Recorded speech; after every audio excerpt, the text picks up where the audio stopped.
Welcome to the Voncast show. I got with me Fernando Pey. How's it going, man? Good, man. How you doing? Doing pretty good. Yeah. Pretty good. So last time we spoke, a couple years back, 2 years ago, I feel like a lot has changed for you in those 2 years.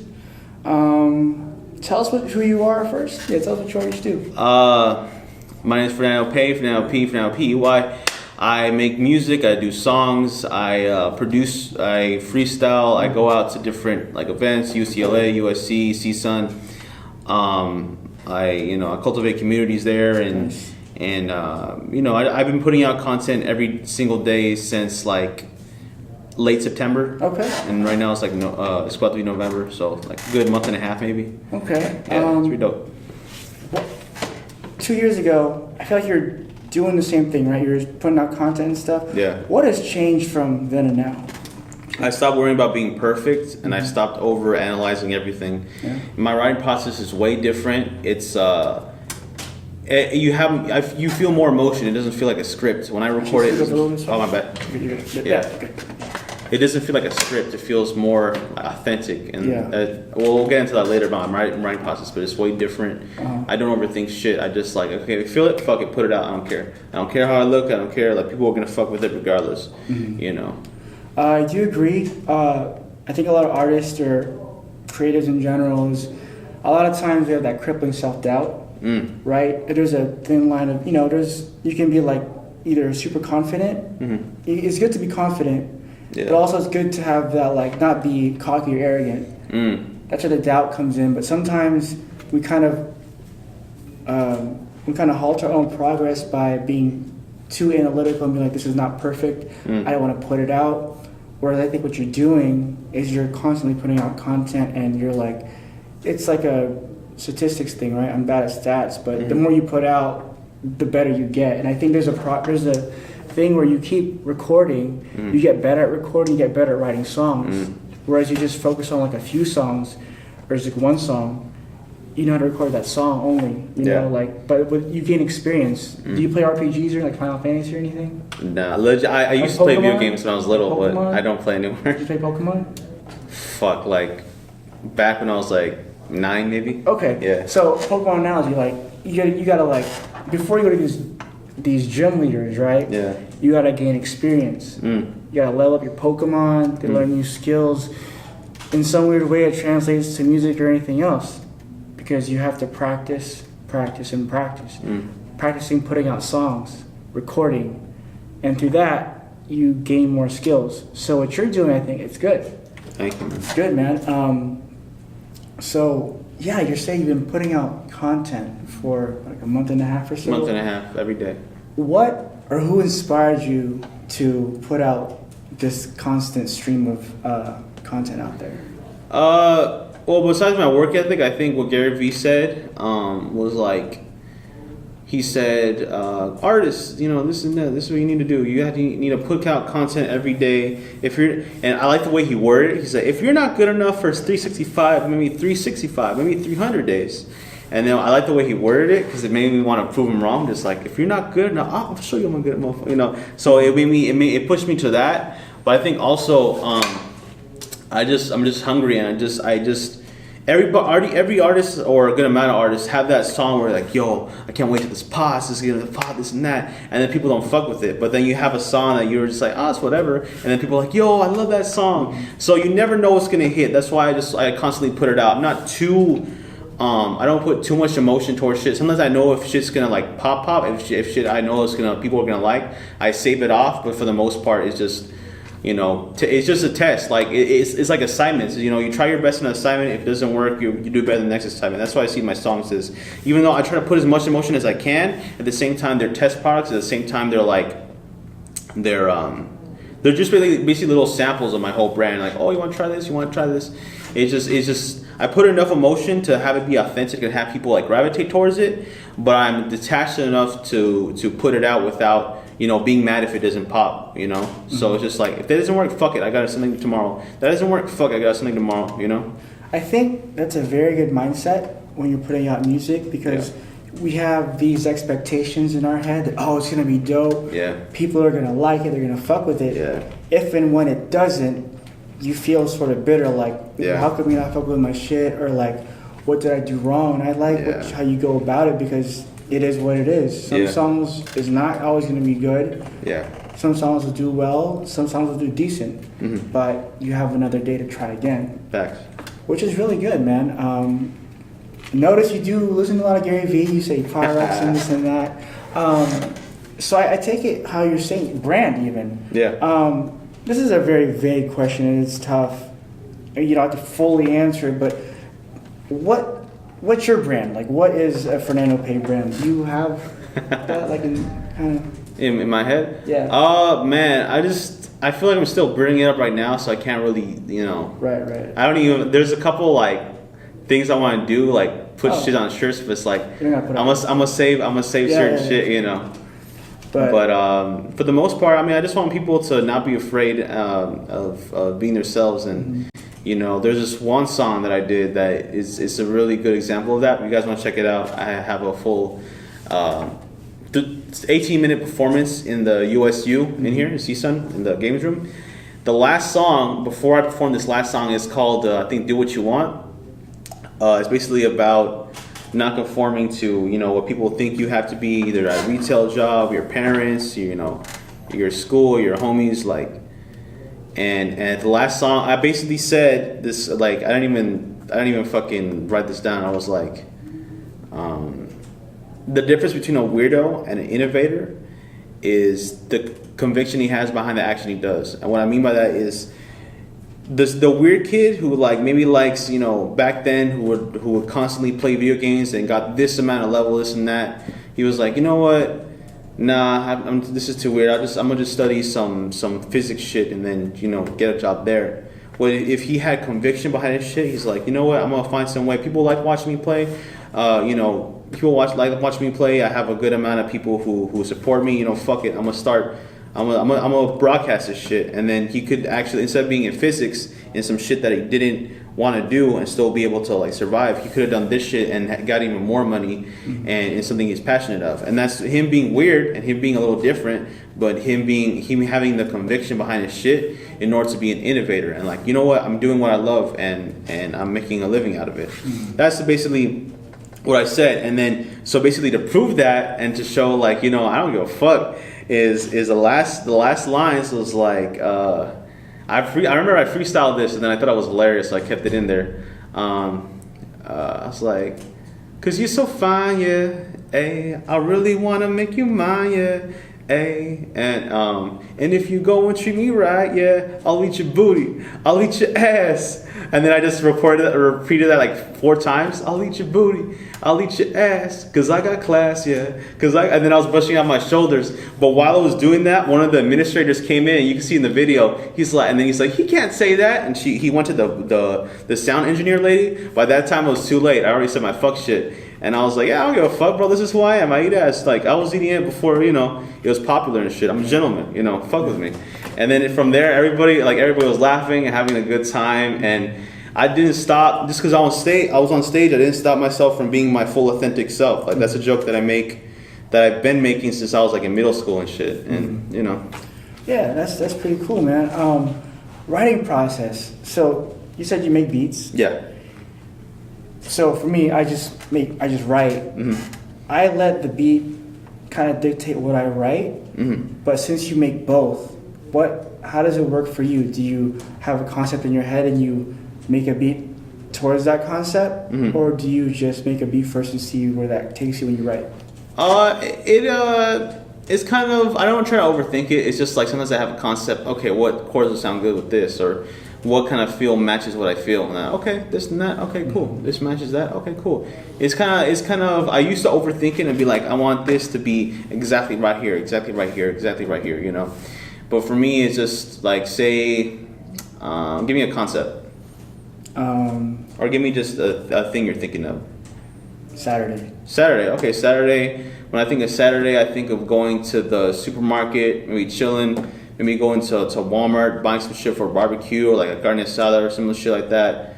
Meeting a cute girl. A lot of cute girls go to Walmart and discount places, and then maybe rapping about that, and then what kind of chords match this? I feel like a tribe kind of chords. You know what? Let me look for a certain sample that I can find, or like a royalty free sample just in case it gets big. I'll go to Splice real quick.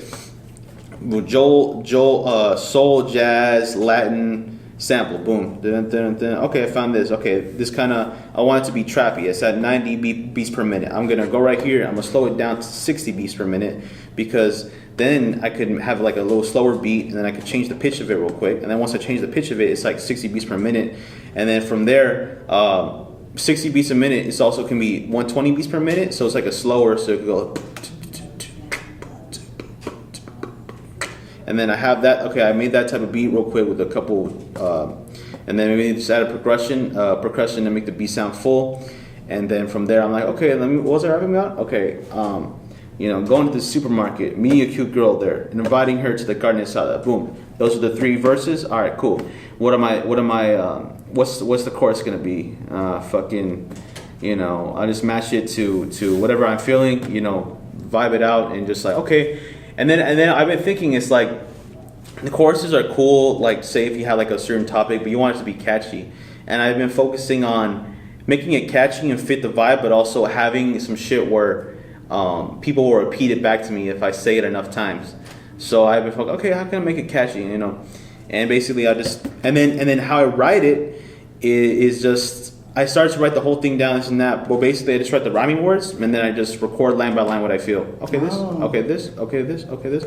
Okay, boom. It's a little challenge to keep the same energy, but also make it compelling at the same time when you're recording line by line. But it saves a lot of time with the cuts. Say you got like a 3-minute cut. Fuck, I mess up in this part. Fuck, I mess up on this part. I'm like, you know what? I'm gonna just do line by line and make everything sound authentic because I'm thinking of it right now. And that's how I've been recording a lot of songs that you see me put out day by day. I record that day in the morning, around 4 a.m., 6 a.m. Wow. I was gonna go into my next question. Are you a morning person?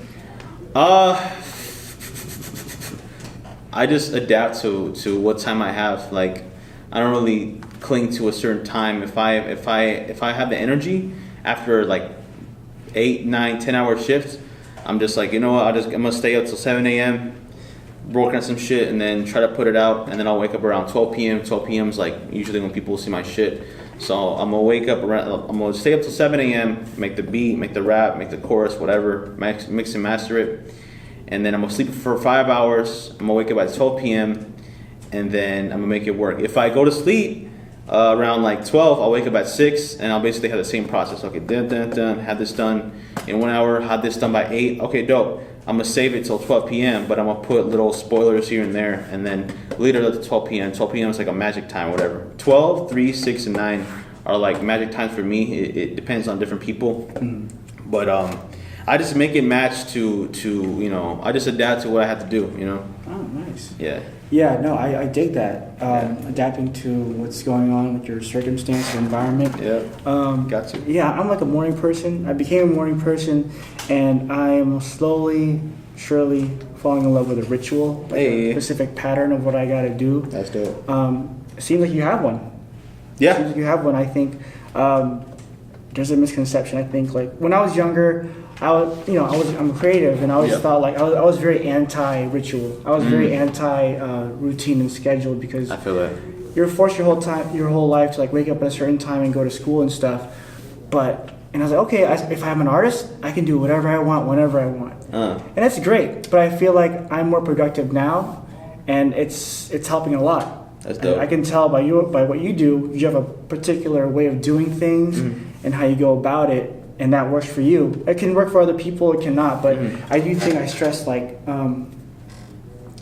having a routine as an artist, having a schedule. It seems kind of like contradictory, but you get a lot done. Like you. Yeah, facts. I mean, do you think you'd be able to get as much done without this sort of routine?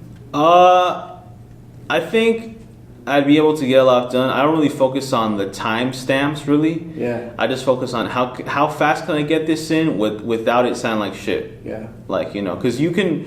Sometimes I don't want to rush everything and then have like something sound off beat and like fuck I need to redo the beat, or fuck I need to redo this shit. But it's just a balance of how do I make sure that I'm authentic with my emotion when I'm putting it out, but also have enough speed to put it out that same day, or have enough speed to not overthink it. So it's just a balance. Very, very cool. Good thing. Also noticed that on your social media that you're always performing. Yeah. Constantly performing, whether it be open mics or shows. How many times do you think you perform on an average of like a month? Fuck. Probably maybe like 4, because I try to like do it like once a week if I can, maybe more. But there's, you know how a lot of times there's more shit going on like in DTLA or like, you know, in Hollywood rather than sometimes in the Valley. The Valley is dope, but a lot of times it happens more around those parts, and you know how traffic is, you know. So I try to just like, you know what, let me just save this gas money to go here and go back, you know. But if money and wasn't an obstacle, or time wasn't an obstacle, then I probably try to do it every day. But you know, I just bounce it out with that. But also sometimes when I put all this time into driving there and going there, having everything prepared, and then networking is cool. But it's like, fuck, I don't have any time to make another new song. So I balance it out between like once a week. So once a week, 4 months. So once a week, 4 weeks. So that'd be like 4 times a month. That's good, man. Yeah. I think I see an overall theme here with what you do is consistency. Have to. You make music almost every day. You perform consistently, maybe not as much as you'd like, but it's every week. And I think, like we're talking about with a Pokemon RPG reference, is you're gaining experience. You keep doing it enough, people will see you as a constant thing. Yeah. You know, so that's good. And you build community, you build your name around that in that way. Thank you, man. Networking. It seems like you're really good at it. Are you like a social person? I can be. Yeah. For the most part, I don't want to sound like a sociopath, but I can be like strategically, you know, social. Like a lot of times I just, when I'm working, like I stay laser focused on my shit, and like a lot of times, you know, I'm like, do I want to deal with people?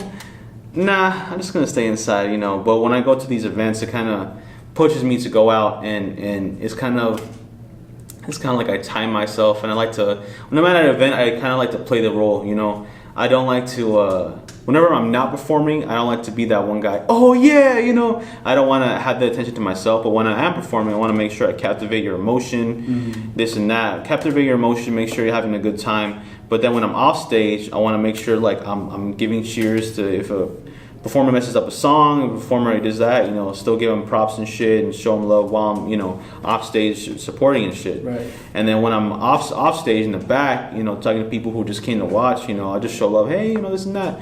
And you find out a lot of times the person's like super introverted and they don't want to do it, or they're an artist in some other way, or they have connections. So you just talk to them and then offer them value, and that usually builds a bond, you know.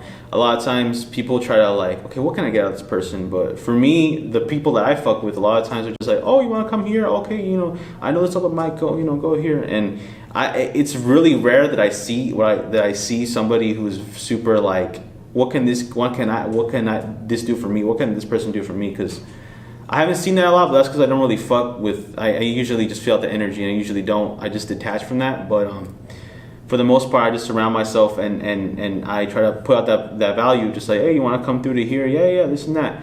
I saw my homies at Aesthetico. They're a group that does a bunch of like reggae, fucking funk. They do a bunch of shit, and I was just like, yeah, come through to this event, this and that, you know. Because at first they were just like, yeah, let me come and see you.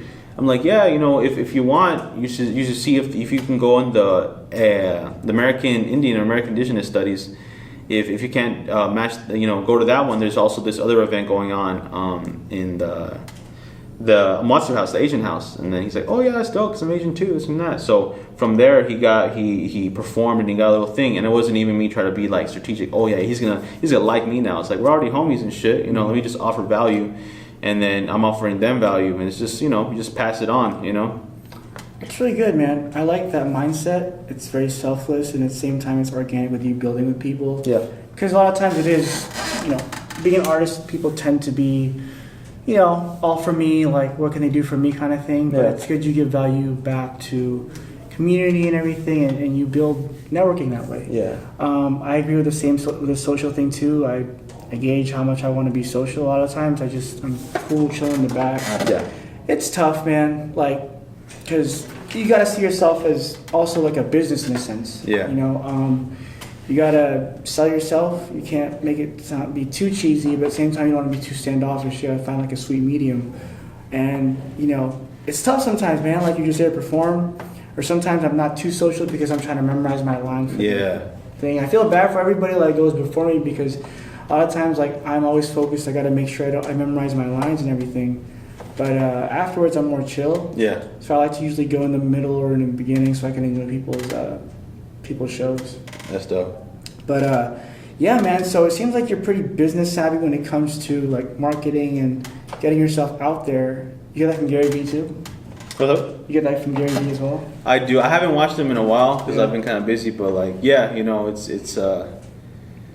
I've watched the shit. I'm like, damn, dude, this guy's. I love the fact that he was able to like be business savvy, but at the same time like promote actually being a good person and not an asshole. I feel like when people I've seen trying to do business, they're like, okay, this is how you fuck this person over. This is how you fuck this person over. You gotta fuck them before they fuck you, and then you cut them off. This and that, and then so I had to like cut these people off. But like, I like part of me was like, fuck, bro, is this in order to be in business? Do you have to fuck everybody? And then when I started watching Gary Vee. He was just like, no, he actually preached the opposite. Like, it's all karma and shit. A lot of people are fucking people over because they're, they have some undealt feelings with their mom, their dad, with whoever, and they think, this is the way the world is. So they keep fucking everybody. Yeah. But he basically said, I like how he just mixes everything and makes it sound good, and it's real, at least for me. Mm-hmm. No, I get that. I do think there's a long term and short term. I mean, I guess fucking people over is a short term thing because you may get an advantage, you may get the money, or you may get like the views or their followers. But in the long run, as this entertainment industry or like this music scene here and there, or whatever scene, it's relatively small. Yeah, people know each other. Yeah, people talk. Facts. Yeah, people will talk regardless if it's good or bad. Better it be good. Yeah, because in the long term, if you keep fucking people over, someone might say, "Hey, don't mess with this guy or this girl. Like they did this, and this to me." And as a artist, you're probably gonna listen because oh shit, I don't want that to happen to me. Yeah, that's facts. So that's good, man. I do believe in being positive and being respectful, having a coming at it as a business. You want to be professional. I mean, we're all musicians. You can be unprofessional, but when it comes to that stuff, be professional, be courteous, be on time. Don't screw people over because, like you said, man, it's karma. Yeah. I mean, you fuck over enough people don't want to collab with you. People don't want you in the open mics. Yeah. You can be extremely talented in whatever you do, but man, honestly, I'd rather work with someone who may not be as talented, but just super chill and down and like hang out and like a regular nice human being. Yeah. Because I don't know. Maybe I feel I've seen it before where sometimes people like they think their talent like makes them like a better person. Yeah, or like you're above and because of followers or whatever. But nah.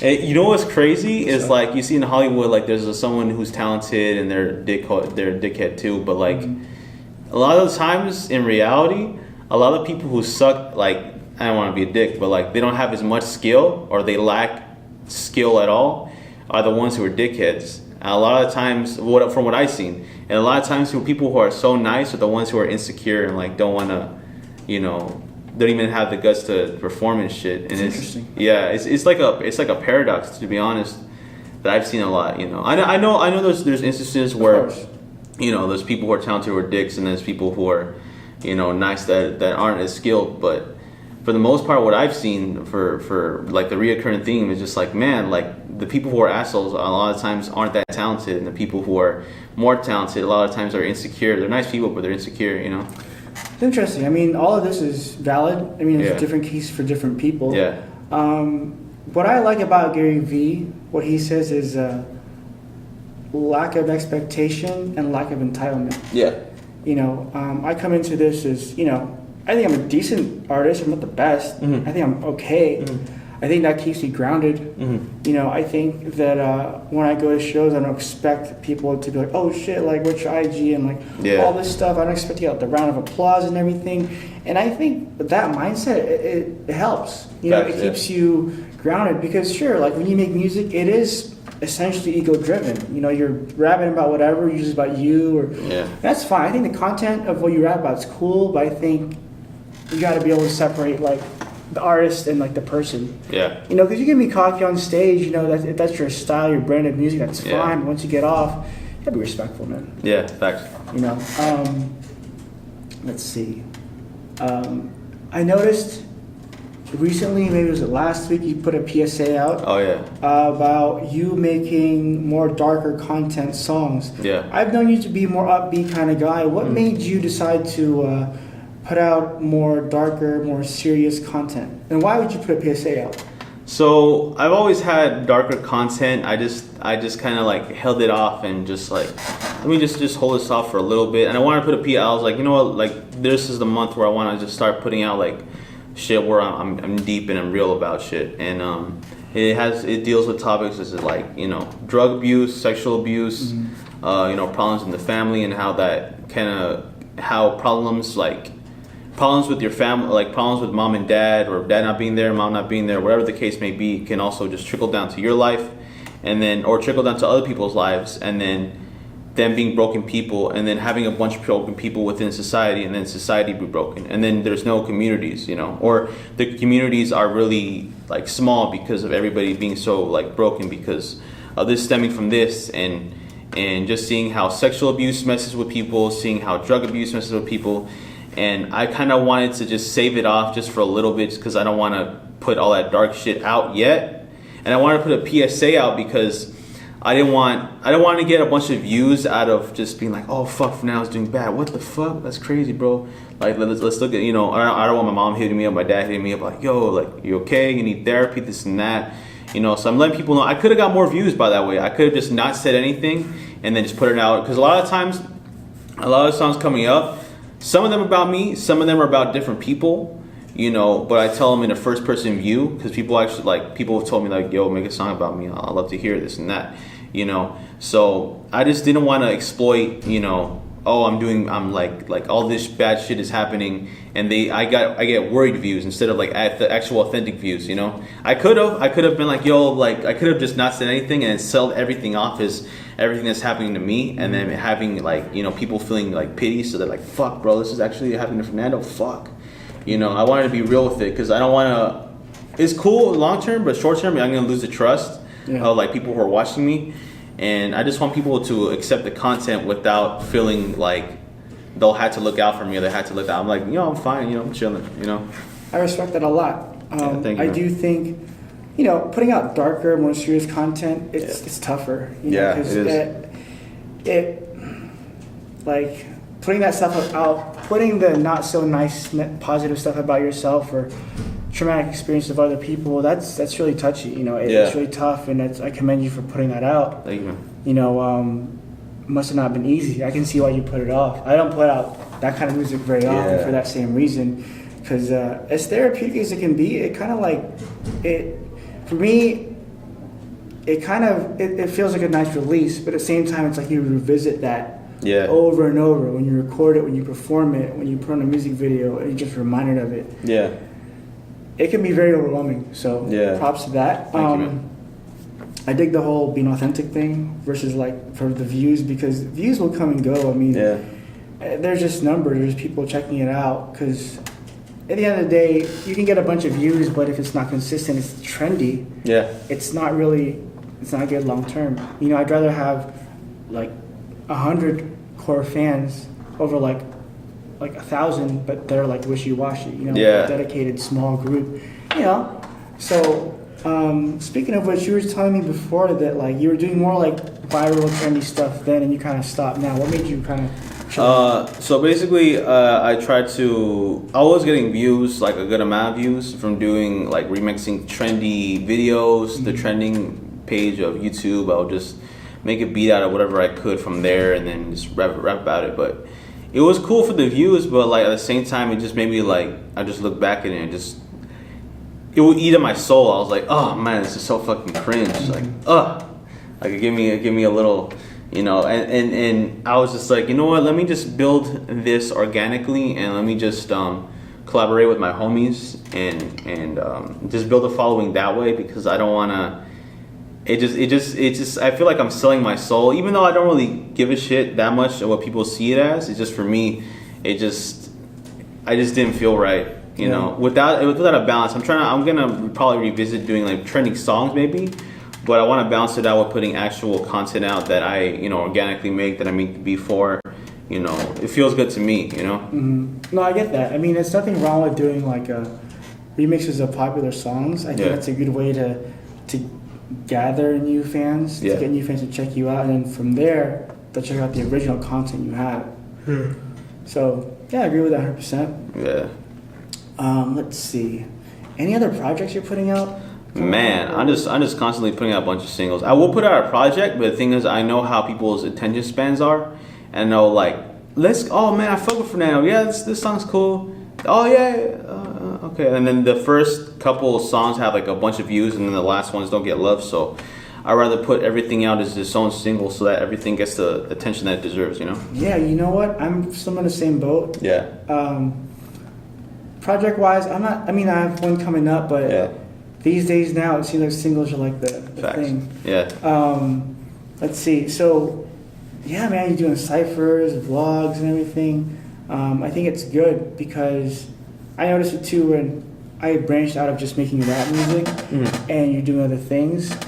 You have a higher like network value. You have more value to what your brand is. If you're just a rapper, you can only go so far, unless you're extremely talented.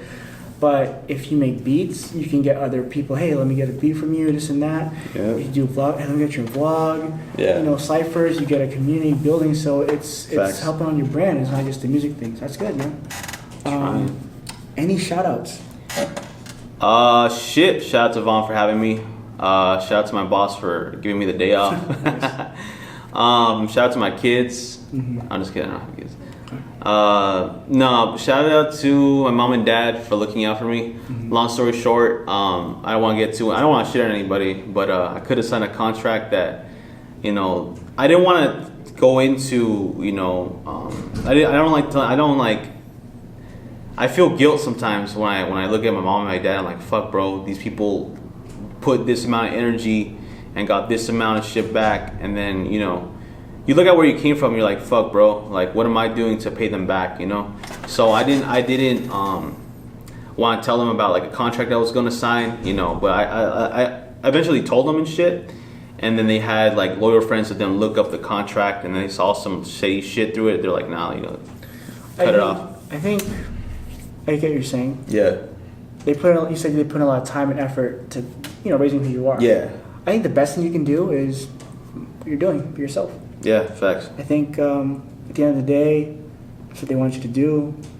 You know, sure, like, it'd be nice if you got like some real job, real career, right?